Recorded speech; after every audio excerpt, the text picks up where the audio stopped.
Hello बच्चों, आज हम फिर से मैथमेटिक्स टूल का सेकंड पार्ट लेकर आ गए हैं और अब हम पढ़ेंगे मैथमेटिक्स टूल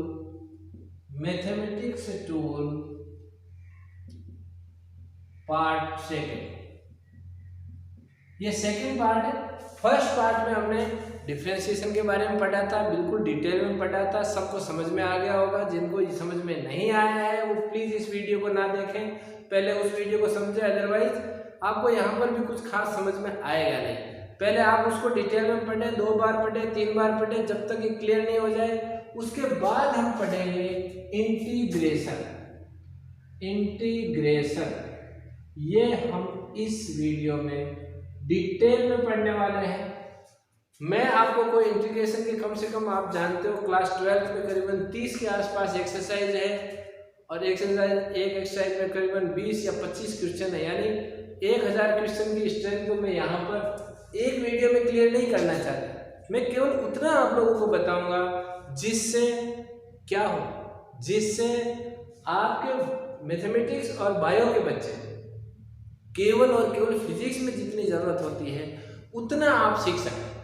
ठीक है, डिफरेंशिएशन आपको समझ में आ गया होगा, सारे फॉर्मूले आपने याद कर लिए होंगे। जिन्होंने याद नहीं किए हैं वो बढ़िया से एक सुंदर से कागज पर लिख कर तैयार रखें, क्योंकि उसी की बेस पे हम आगे पढ़ेंगे इंटीग्रेशन। पहली चीज है, what is the need of integration. Need, इसकी जरूरत क्या है? देखो बच्चों, जैसे मान लो बहुत ही सिंपल सी चीज है कि आपको दी हुई है कोई डिस्टेंस, इस फॉर्मूले में दी हुई है, टाइम के टर्म्स में दी हुई है, तो 2, जैसे मान लो आप दे दी आपको 2t स्क्वायर, क्या दे दी 2t स्क्वायर, और आपको कहा जाए ये डिस्टेंस दी हुई है, आपको कहा जाए कि आप निकालिए वेलोसिटी। आप बहुत ही सिंपली क्या करोगे, वेलोसिटी क्या होती है, rate in change of in distance with respect to time dx by dt। तो आप इसको क्या करोगे, dx by dt लिख लोगे, इसको आप क्या करोगे, डिफरेंशिएट करोगे, तो क्या आ जाएगा, ये आगे आ जाएगा 2 है और इसका डिफरेंशिएशन हो जाएगा 2t that is equal to 40। ये सब हम पढ़ चुके हैं, ये हम पढ़ चुके हैं। वेलोसिटी आ गई। अब आपको नेक्स्ट क्वेश्चन में वेलोसिटी दे दी, वेलोसिटी दे दी आपको 40 और आपको कहा जाए डिस्टेंस फाइंड आउट। अब आप फंस गए। अब आप डिस्टेंस कैसे निकालो, कोई तरीका नहीं। v की जगह आप लिखोगे dx by dt is equal to 40 और dx आ जाएगा, dx आ जाएगा 4t इंटू dt। लेकिन dx का मतलब क्या है, बहुत छोटा सा टाइम इंटरवल में डिस्टेंस टेबल जो हुई है वो है। तो पूरे टाइम इंटरवल में कितनी डिस्टेंस टेबल हुई, how we will find out. ये सब, इसको प्रॉब्लम को सॉल्व करने के लिए हमें सबसे पहले इंटीग्रेशन पढ़ना पड़ेगा। जैसे ही हम इंटीग्रेशन पढ़ेंगे सारी चीजें सॉर्ट आउट हो जाएगी। चलो, ये तो आगे अपनी नीड। अच्छा, कहने का मतलब ये है कि अगर x से v निकालनी है तो हमें डिफरेंशिएशन करना पड़ेगा, तो v से x निकालने के लिए हमें इंटीग्रेशन करना पड़ेगा। इसका मतलब ये हुआ कि integration is reverse process of differentiation. समझ में आया? ये रिवर्स प्रोसेस है डिफरेंशिएशन का। डिफरेंशिएशन जिसको समझ में आ गया उसका उल्टा काम करना है। अच्छा, चलो अब हम समझते हैं इसकी ज्योमेट्रिकल इंपॉर्टेंस क्या है। जैसे हमने उसके अंदर देखा था कि जब हम स्लोप निकालते हैं, स्लोप से डिफरेंशिएशन का आइडिया आया। डिस्कवरी जो हुई है डिफरेंशिएशन की वो कहाँ से हुई है, स्लोप से हुई है। इसका मतलब डिफरेंशिएशन जो है स्लोप पे डिपेंड करता है, स्लोप पे बेस्ड है। स्लोप से हमने निकाला था। यहाँ कैसे निकालते हैं ये देखो, ये मैंने एक कर्व ले लिया यहाँ पर, ठीक है। ये कर्व ले लिया, ऐसा ही कर्व लिया था हमने, ये y है ये x है।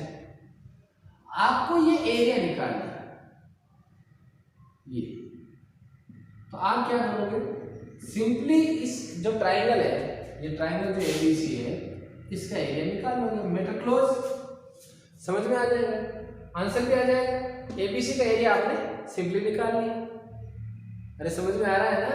आपको अगर एरिया निकालने के लिए कहें तो आप क्या करोगे, half into base into height लगा दोगे, बात खत्म हो गई। अगर ऐसा नहीं होकर, अगर ऐसा नहीं होकर आपका जो कर्व है वो ऐसा हो, अरे गंदी सी ऐसा हो, ये y हो गया, ये x हो गया, ऐसा हो, अब आप एरिया नहीं निकाल सकते, आपको कहा जाए कि यहाँ तक एरिया निकालना है, तो आप क्या करोगे, आप फंस गए, अब बस कोई फॉर्मूला नहीं है ना। और ये कर्व हमेशा किससे बनते हैं, किसी न किसी फंक्शन से बनते हैं, चाहे y equal to x square हो, y equal to sine x हो, साइन कोई या कोई दूसरा, तो ये सारे फंक्शन से बनते हैं। y जो है वो क्या है, फंक्शन है x का, कोई ना कोई यहाँ पर एक्सप्रेशन जरूर होगा x के टर्म्स से, है ना। अगर यहाँ t लिया तो t के टर्म्स में, यहाँ v लिया तो v के टर्म्स में, कोई ना कोई ऐसा फंक्शन जरूर होगा, एक्सप्रेशन जरूर होगा जिसका हम कर्व बना रहे हैं। तो बच्चों यहाँ पर इस एरिया को निकालने के लिए करें क्या, तो करें क्या, इसके लिए हमें क्या करना पड़ेगा, हम समझ रहे हैं कि इंटीग्रेशन क्या है ना। यहाँ पर ऐसी छोटी छोटी स्ट्रिप में हमें बांटना पड़ेगा। ये लो जी, ये हमने स्ट्रिप बांटी, ये रेक्टेंगल हो गया, ठीक है। और यहाँ से मान लीजिए कि ये जो आपका एक्सिस है, इसके कॉरस्पॉन्डेंस में यहाँ पर वैल्यू है y1, यहाँ 0 है, और ये तो बहुत छोटा सा है, तो इसको मैं लिख लेता हूँ dx, ऑलमोस्ट 0 है, तो ऑलमोस्ट 0 हो उसको हम क्या लिखते हैं, dx, not exactly 0 but very near to the 0, approximately 0। तो ये आपने बहुत पतली सी स्ट्रिप ली है, इसके लिए इसको, तो इसका एरिया क्या हो जाएगा, लेंथ इंटू ब्रेथ, एरिया क्या हो जाएगा इसका, y1 इंटू, ये y1 है, y1 इंटू dx, पहले का एरिया हो गया y1 इंटू dx। अच्छा, एक स्ट्रिप हमने और पतली सी काटी, यहाँ पर ये काटी, इसका यहाँ से जो कॉरस्पॉन्डिंग में है वो y2, तो इसका ये y2 हो गया, और यहाँ पर आ जाएगा अगेन dx, बहुत ही पतली सी है ना, यहाँ आ गया dx, तो इसका हो जाएगा y2 dx। इसी तरह हम पतली पतली स्ट्रिप काटते हुए सबका लेंगे, और सबको अगर ऐड कर देंगे, सबको अगर ऐड कर देंगे n तक, तो ये क्या हो जाएगा, ये टोटल एरिया आ जाएगा। एरिया निकालने का हम तरीका सीख रहे हैं, ये टोटल एरिया आ जाएगा इस कर्व के नीचे वाला एक्स एक्सिस पे, ठीक है ना, टोटल एरिया। अब देखो बच्चों, इसको मैं कैसे लिखूंगा, summation of y is equal to 1 to n, ये सब आपने क्लास 10 में पढ़ा है, ऐसे हम समेशन कैसे लिखते हैं, yn dx, ठीक है। एरिया निकल गया, क्या ये एरिया करेक्ट, नहीं, क्या कमी है इसमें, जब हमने इसको रेक्टेंगल लिया था, तो देखो ये रेक्टेंगल एग्जैक्टली नहीं है, ये ऐसा है, ऐसा, हमने यहां तक y1 लिया है, तो ये बच गया, अरे ये बच गया ना, ये यहां पर ये बच गया, यहां ये एरिया बच गया, तो अब हम इस एरिया को भी इंक्लूड करें। इस एरिया को इंक्लूड करने के लिए हमें क्या करना पड़ेगा, हम क्या करेंगे, इस समेशन के चिन्ह को इस चिन्ह में बदल देंगे। ये कर्व है, मतलब अब हम लाइन नहीं ले रहे हैं, हम क्या ले रहे हैं, कर्व ले रहे हैं, कहां से कहां तक, यहां मान लो x इक्वल टू 0 है, तो यहां पर मान लीजिए x1 है, तो मैं लिखूंगा 0 से लेकर x इक्वल टू 0 से लेकर x इक्वल टू x1 तक, x इज इक्वल टू 0 से लेकर x इक्वल टू x1 तक मैंने इसको इंटीग्रेट कर दिया, इंटीग्रेशन और x is equal to 0 to x is equal to x1, और यहां लिख देंगे y dx। y की जगह वो फंक्शन लिखेंगे जिसके साथ ये वेरी हो रहा है। वो कौन से फंक्शन का ये कर्व है वो फंक्शन हम यहाँ पर लिख देंगे। समझ में आ रहा है ना आपको? बहुत है ना। जहाँ समझ में नहीं आ रहा है वापिस रिपीटेडली देखते जाओ। बिल्कुल 100% इससे आसान कुछ भी नहीं, कोई नहीं बताएगा। अच्छा, तो ये कंसेप्ट है इंटीग्रेशन। फिर आनी चाहिए आपको इंटीग्रेशन। ये फंक्शन है आपका इंटीग्रेशन। इंटीग्रेशन जो है बच्चों, ये इंटीग्रेशन किस पे क्या फाइंड आउट करता है? एरिया फाइंड आउट करता है। डिफरेंशिएशन क्या फाइंड आउट कर रहा था? डिफरेंशिएशन क्या फाइंड आउट कर रहा था? Slope of curve. कौन सा कर्व था? y versus x। और यहां पर इंटीग्रेशन क्या कर रहा है? इंटीग्रेशन क्या कर रहा है बच्चों? बोलो। Area of curve y versus x। ठीक है, ये दोनों में बेसिक डिफरेंस है, फंडामेंटल जो डिफरेंस है वो ये। अब हम कौन सा फंक्शन है, उसका इंटीग्रेशन का फॉर्मूला क्या होगा, उसके बारे में चलते हैं। पर सीधे डायरेक्ट अब फॉर्मूला पढ़ेंगे। अब हम इन चीजों में हमने थ्योरी पढ़ ली, हमारे पास एक फील आ गई कि ये इंटीग्रेशन क्या है और डिफरेंशिएशन क्या है, इसमें हम क्या कर रहे हैं। जब भी हम क्वेश्चन करेंगे, चाहे हम मोशन इन स्ट्रेट लाइन करें, चाहे बाद में रोटेशनल मोशन में क्वेश्चन करें, तो उसमें हमें जब जरूरत पड़ेगी तो हमें पहले से पता होगा कि मैं इसका इंटीग्रेशन कहां से कहां तक करूं और क्यों करूं। ये बहुत इंपॉर्टेंट चीज है। चलिए शुरू करते हैं अपन फॉर्मूला से। सबसे पहला जो फॉर्मूला, बहुत सारे ढेर सारे फॉर्मूले मैं आपको लिखाऊंगा, आप साथ के साथ लिखते जाइए। पहला फॉर्मूला है integration of x to the power n dx। x to the power n मैंने y की जगह लिखा है। y की जगह लिखने का कारण क्या है कि वो x का ही कोई फंक्शन होगा, तो y dx की जगह मैंने x to the power n dx लिख दिया।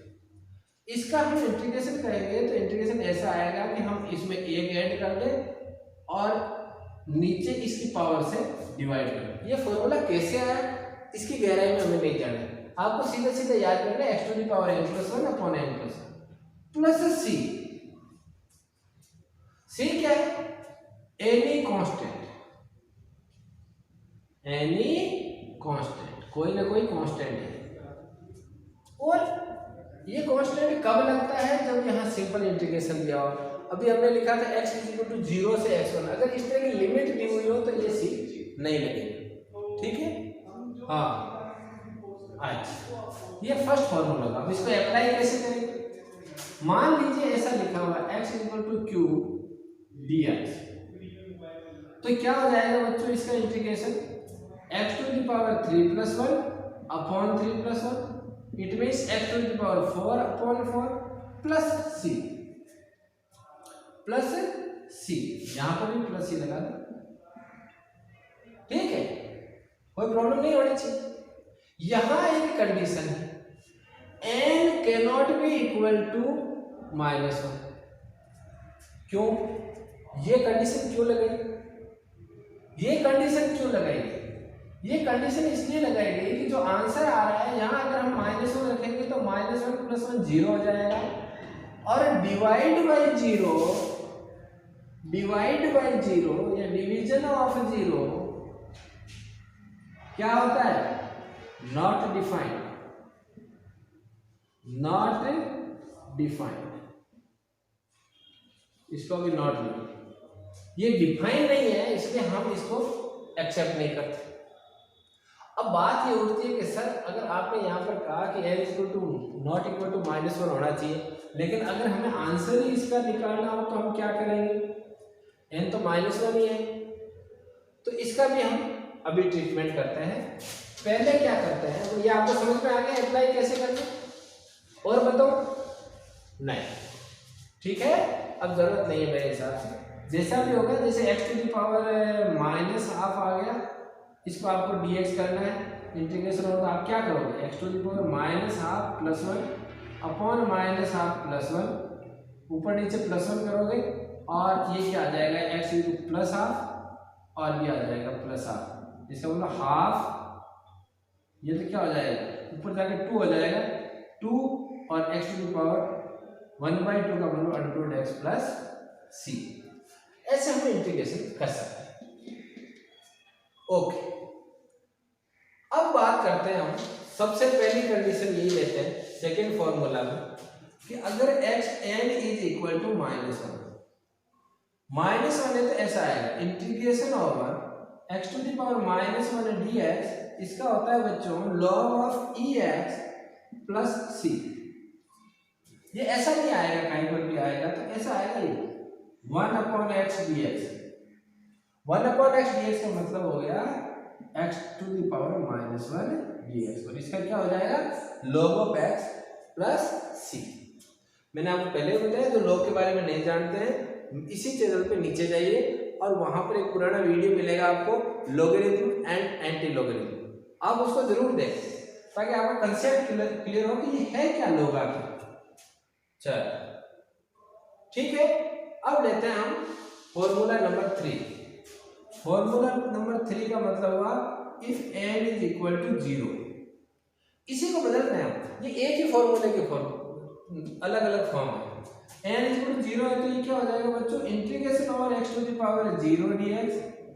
कहने का मतलब integration over x to the power 0 की वैल्यू क्या होती है 1, 1 को मल्टीप्लाई करेंगे dx से कुछ नहीं आएगा, dx आएगा, तो integration over dx is equal to x plus c। अरे भाई 0 है ना तो 0 प्लस 1 ऐसा नहीं होगा क्या, x to the power n dx क्या होता है x to the power n plus 1 upon n plus 1, यहाँ n की जगह 0 है तो x to the power 0 plus 1 upon 0 plus 1 and that is equal to x to the power 1 upon 1, तो x plus c हो गया। हाँ थोड़ा सा तेज चल रहा है, तेज इसलिए चल रहे हैं बहुत सारे फॉर्मूले हैं, इनमें ज़्यादा डिटेल में एक्सप्लेन करने की आवश्यकता नहीं है, हमें सीधे सीधे फॉर्मूले याद करने हैं। थोड़ा थोड़ा मैं आपको उसको एक्सप्लेन कर रहा हूँ ताकि आपको अप्लाई करना आ जाए। अच्छा तो ये थर्ड फॉर्मूला हो गया है ना। अच्छा फोर्थ जो फॉर्मूला है वो क्या है इंटीग्रेशन ओवर e की पावर x dx, ये आ जाएगा e की power x plus c, e की पावर x है e की पावर x, जिसको डिफरेंशिएशन के फॉर्मूले याद है उसको यहाँ पर भी दिक्कत नहीं आएगी। e की पावर x है तो e की पावर x ही होगा, उसका क्या होता है डी बाई e की पावर x का d बाई dx क्या होगा e की पावर x होगा, तो इसका मतलब इसका उल्टा ये होगा। यहाँ हम इंटीग्रेशन कर रहे हैं ना, इंटीग्रेशन करेंगे इसका तो वापस ये आएगा आंसर, केवल प्लस में कांस्टेंट है। अच्छा आपको ये भी क्लियर कर दूंगा ये कांस्टेंट क्यों जोड़ते हैं, ये कांस्टेंट इसलिए जोड़ते हैं कि मान लीजिए कि यहाँ पर कुछ था, ऐसा कोई कांस्टेंट चीज थी जिसमें वेरिएबल नहीं था, आपने जब उसको डिफरेंशिएशन किया तो उसका डिफरेंशिएशन क्या हो गया 0 आ गया, चेंज नहीं हो रहा था ना, इसलिए यहाँ इसका 0 आ गया तो आपके यहाँ पे रिफ्लेक्ट नहीं हो रहा है, लेकिन हो सकता है उसमें कुछ था, इसलिए इसको हम प्लस सी लेते हैं। यहाँ सी की वैल्यू 0 भी हो सकती है, अगर कुछ कोई कांस्टेंट था ही नहीं तो उसका डिफरेंशिएशन भी कुछ नहीं आएगा। ओके बहुत बढ़िया, चल 4 हो गए। अब लेते हैं हम नेक्स्ट फॉर्मूला।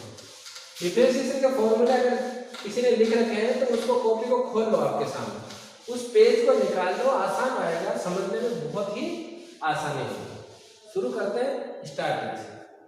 तो हमने 1 2 3 4 लिख दिए, तो फिफ्थ है, फिफ्थ क्या है इंटीग्रेशन ओवर साइन एक्स, इसका होता है बच्चों cos x प्लस सी लेकिन माइनस है ना, cos x का माइनस साइन एक्स था डिफरेंशिएशन, इसलिए यहाँ पर साइन एक्स का होगा माइनस cos x, और यहाँ पर इंटीग्रेशन जो cos x का है वो हो जाएगा प्लस का साइन x प्लस सी। बहुत बढ़िया, साइन एक्स का आ गया cos x का आ गया। अच्छा और लिखो integration over sec square x, साथ में dx लगाते जाओ, साथ में dx लगाते जाओ। सेक स्क्वायर एक्स किसका डिफरेंशिएशन होता है याद करो tan x का, तो tan x प्लस सी इसी तरह integration over cosec square x dx, इसका आ जाएगा माइनस कॉट एक्स प्लस सी।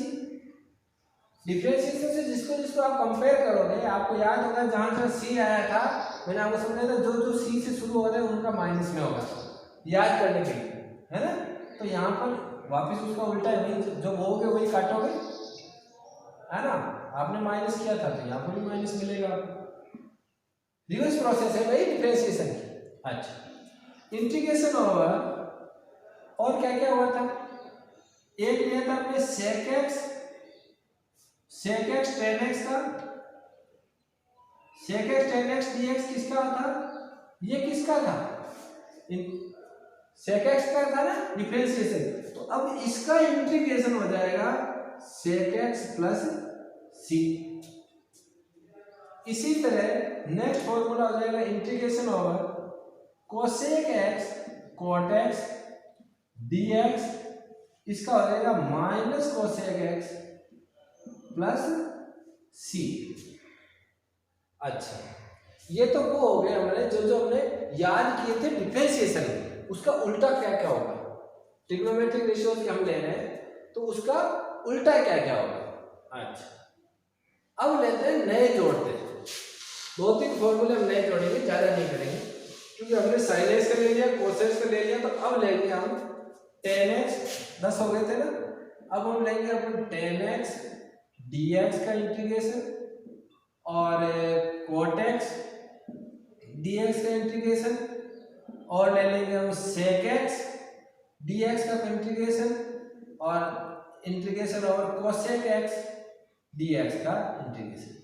कम भी समझ में आ रहा है तो भी कोई बात नहीं बच्चों, सबसे पहले चीज ये कि आप फॉर्मूले याद कर लें, जैसे जैसे इनको लगाएंगे ना, जैसे जैसे अप्लाई करेंगे उतना ही बढ़िया बढ़िया आपको समझ में आने लगेगा। टेन एक्स का क्या हो जाएगा, ये सारे लॉगरिथम में होंगे, log of sec x plus c, और इस सेक एक्स को मैं अगर 1/cos x में बदलूंगा, आगे जाके आप समझोगे, ये बदलना भी सीख जाओगे, अपने आप सीख जाओगे तो प्रैक्टिस में आएगा। तो ये आ जाएगा minus log of cos x, 1/cos x होगा ना तो ऊपर जाएगा घात माइनस, आगे आ जाती है log में। log पढ़ो बेटा, सबसे पहले log वाला वीडियो जरूर देखें, तो इसको हम ये भी लिख सकते हैं। इसी तरह इंटीग्रेशन ओवर cot x का क्या हो जाएगा, log of sin x plus c. Sec x का जो होगा वो होगा बच्चों log of sec x plus tan x plus c, और कोसेक एक्स का होगा log ऑफ, ये सब आपको याद करना पड़ेगा, इसका कोई इलाज नहीं है संसार में कहीं पर भी, cosec x plus cot x, और ये माइनस में आएगा कोसेक एक्स का प्लस सी। ये सारे फॉर्मूले आपको याद होने चाहिए। अगर आपको याद एकदम से नहीं भी होते हैं तो कोई बात नहीं, इनको लिख के रखो, इनको यूज में लाओ, जहां पर भी जरूरत पड़ती है इंटीग्रेशन की या डिफरेंशिएशन की, आप इनको देख के यूज करो, थोड़ा थोड़ा याद होगा, क्लास 12 तक आपको सारे एक्सपर्ट हो जाएंगे इसके, ठीक है ना। हाँ, थोड़ा थोड़ा काम है लेना, लेकिन काम है खुद लेना है, मन से लेना है, ऐसे नहीं वहाँ कंफ्यूज हो जाओ। जहां पर भी इंटीग्रेशन हो रहा है समझ में नहीं आ रहा है, आप पीछे जाके अपने फॉर्मूले लगाइए, 100% आपका काम बन जाएगा। बहुत बढ़िया। बायो वाले बच्चों को थोड़ी दिक्कत आ सकती है, लेकिन आप देखते जाओ, मैथ्स वालों की मजबूरी है, ये आपको पढ़ना ही पढ़ना है, आगे आपको पढ़ना पड़ेगा 12। ओके ओके, ठीक है, ये फॉर्मूले हो गए। अच्छा, ये सारे फॉर्मूले हो गए, फॉर्मूले बहुत सारे हैं, ढेर सारे फॉर्मूले हैं। मैं जैसे कि आपको बता रहा था 30-35 एक्सरसाइज है क्लास 12 में, लेकिन आपका जो मिनिमम जो आपको सीखना चाहिए उतना मैं आपको बता रहा हूं, ठीक है। वो हम पढ़ते हैं इसमें चेन रूल क्या है। देखो रूल्स बहुत सारे हैं इंटीग्रेशन के, अगर पढ़ना शुरू करोगे तो आप पढ़ते ही जाओगे, खत्म नहीं होना कभी भी। चेन रूल क्या कहते हैं, चेन रूल ये कहता है कि जब आप किसी का इंटीग्रेशन कर रहे हो, जैसे डिफरेंशिएशन में चेन रूल था, उसी तरह इसमें होगा। जब आप इंटीग्रेशन कर रहे हो, मान लो आप कर रहे हो integration cos of x² plus 1 dx, ये करना चाहते हैं, इसका आप इंटीग्रेशन करना चाहते हो तो पहले ये अज्यूम कर लो मन में मन में सोच लो ये x ही है, इसके अंदर है वो क्या है, x है। क्या है बच्चों, x है। तो ये cos x dx का ही है, तो इसका क्या हो जाएगा, sin x प्लस सी, और x की जगह क्या है, ये x स्क्वायर प्लस 1। फिर आपको पता चले अरे ये तो x नहीं था, ये तो x स्क्वायर प्लस 1 है। जब ये x स्क्वायर प्लस 1 है तो इसका क्या करें, तो इसको आप डिफरेंशिएट करोगे। क्या करोगे, याद रखना है, क्या करोगे, डिफरेंशिएट करोगे और इसके बट्टे में लिख दोगे। डिफरेंशिएशन क्या होगा, एक्स स्क्वायर का 2x और इसका 0 हो जाएगा, इसका 0 हो जाएगा, कांस्टेंट है, एक्स स्क्वायर का 2x हो जाएगा। क्या कर रहे हैं हम, डिफरेंशिएशन। क्या कर रहे हैं, डिफरेंशिएशन। इंटीग्रल नहीं कर रहा मैं, ऊपर फार्मूला इंटीग्रेशन का लगा रहा हूँ, नीचे क्या है, किसका लगा रहा हूँ, डिफरेंशिएशन। और डिफरेंशिएट किसको करना है, अंदर वाले उस क्वांटिटी का, उस वेरिएबल का, उस फंक्शन का जिसको हमने अज्यूम किया था कि वो x है, जो कि एक्चुअल में x था नहीं। अच्छा, आप सोच रहे होंगे कि आज कहाँ बैठ गए सर, क्या क्या पढ़ा है। एक चीज और देखो, मान लो ये, इसको सिंपल सा लेता हूँ मैं, cos of e to the power x। अब देखो, करो, चलो साइन का ले लेते हैं, आपको सर सारे एक से समझा दो, साइन का ले लेते हैं।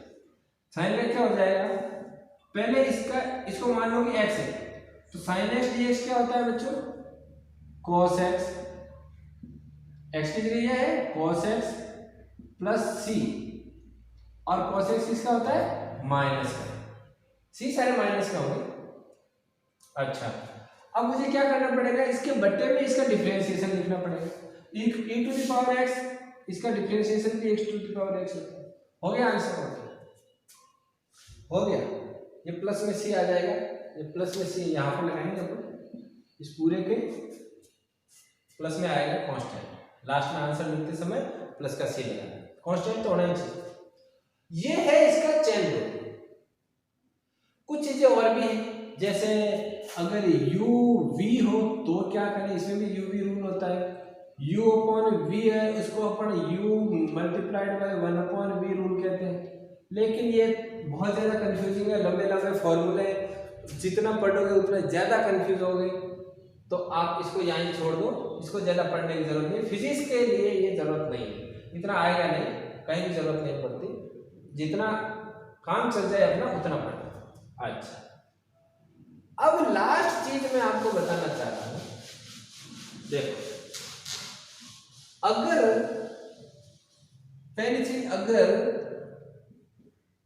दो फंक्शन प्लस में हो,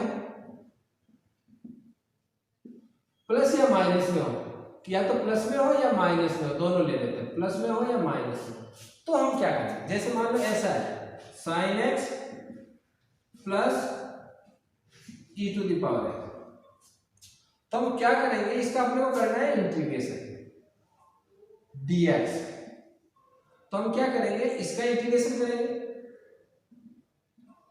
प्लस में इंटीग्रेशन करेंगे इसका, दोनों का अलग अलग इंटीग्रेशन करेंगे। आपकी मैथमेटिक्स भी चल रही है, जो मैथमेटिक्स के बच्चे हैं 12th क्लास के, यहाँ पर भी आप इंटीग्रेशन करोगे, यहाँ पर भी इंटीग्रेशन करोगे, अलग अलग इंटीग्रेशन करना है। फिर जो आप कर रहे थे वैसे सोल्व करना है ना, sin x का तो हो जाएगा माइनस cos x, और इसका हो जाएगा e to the power x plus c। ठीक है, फॉर्मूला याद है तो कोई दिक्कत ही नहीं। अगर ऐसा नहीं होगा, चलो ये तो हो गया, अगर ऐसा नहीं होगा मल्टीप्लाई और उसमें आएगा तो वो काफी गहराई में चले जाएंगे, वो बताना नहीं चाहता, आपके आएंगे भी नहीं शायद, वो जहाँ इमरजेंसी आएगी, जहां हम समझने की ऐसी हमारी आवश्यकता होगी तभी हम उसको पढ़ेंगे, अदरवाइज उसको नीड नहीं है।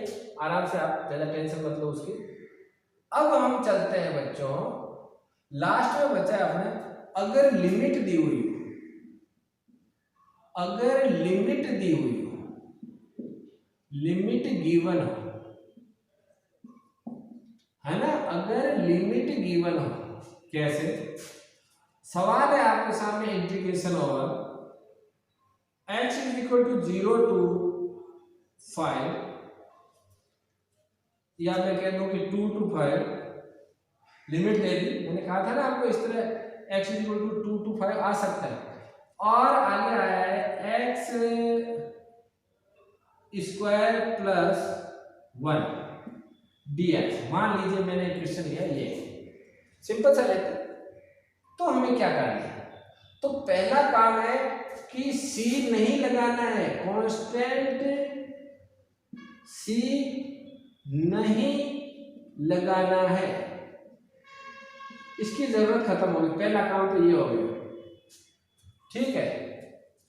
चल इंटीग्रेशन करो, देखें इंटीग्रेशन करेंगे तो क्या आएगा इसका, एक्स स्क्वायर का क्या होगा बच्चों, x to the power n करो, देखें x to the power 2 + 1 upon 2 + 1 plus 1 का क्या होगा, x होगा। इसमें लिमिट लग गई 2 से लेकर 5 तक, 2 से लेकर 5 तक, तो ये क्या हो गया बच्चों, x³ अपॉन 3 प्लस x, इसके अंदर लिमिट लगा दिया आपने 2 से लेकर 5 तक। ऐसा बोलते हैं इसको 2 to 5, लिमिट 2 to 5। इसको सॉल्व कैसे करेंगे ये समझाना चाहते हैं। सबसे पहले लिखेंगे 5, ऊपर वाले पावर पहले लिखेंगे, किसकी जगह रखेंगे, x की जगह। कहां तक रखेंगे, पूरे में रखेंगे। चल x = 5 रख दो, तो यहां क्या आ जाएगा, 5³ अपॉन 3, 5³ अपॉन 3 प्लस 5 रख दिया, माइनस x की वैल्यू क्या रखेंगे, 2, क्या रखेंगे 2, तो 2³ अपॉन 3 प्लस 2। समझ में आया आपको, पहले 5 रखा, 5³ अपॉन 3, फिर 2 रखा, 2³ अपॉन 3 प्लस 2। सॉल्व कर लो इसको, ये आ जाएगा आपका 125/3 प्लस 5 माइनस 8/3 प्लस माइनस आएगा ना -2, तो ये कितना हो गया, 125 में से 8 गए, 5 3 117/3, और ये आ गया 5 - 2 3, इसको डिवाइड करेंगे 3 टाइम्स, 2 7 9 टाइम्स प्लस 3 = 42। एक नंबर आएगी, आपको प्लस में c नहीं लगाना है, कहीं पर नंबर आए, कुछ भी आए, किसी भी तरह का एक्सप्रेशन आए, लेकिन आपको यहां पर प्लस में c नहीं लगाना है। ये डिपेंड करेगा कि आपको किस तरह का फंक्शन है। तो बच्चों ये कुछ इंटीग्रेशन में आज मुझे बताना था। मैथमेटिक्स टूल्स के बहुत ही इंपॉर्टेंट 2 वीडियो कंप्लीट हो गए। इनको बढ़िया से पढ़े ताकि फिजिक्स पढ़ने का मजा आए, मुझे पढ़ाने का आनंद आए, क्योंकि जब भी मैं पढ़ाऊंगा आपको इनकी जरूरत जरूर पड़ने वाली है।